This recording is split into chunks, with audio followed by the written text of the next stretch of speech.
Assalamualaikum everyone and welcome to today's SHIB video update. And right now I'm on the monthly time frame and I do see a lot of coins in trouble. I do see 70% of the coins coming in into play. Now let me tell you something, guys.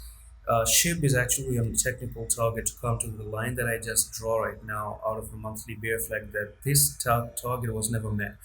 But there's one problem that you could have for SHIB as well, and that is you could be printing in another bear flag just like that. And if this bear flag actually plays out, then you might be looking for SHIB to basically drop way more below that level.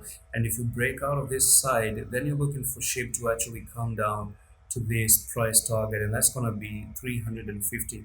But at the moment, I can actually just tell you that 526 or 530 is where we're looking to actually go for shape. Now there is one support here, and let's just say that you come down like this and you lose that support and close below this support, then there's a good chance that it can actually come down to 353 in the near future. And that's pretty much it for this quick update on shape. I'm going to see you in the next one. I love this.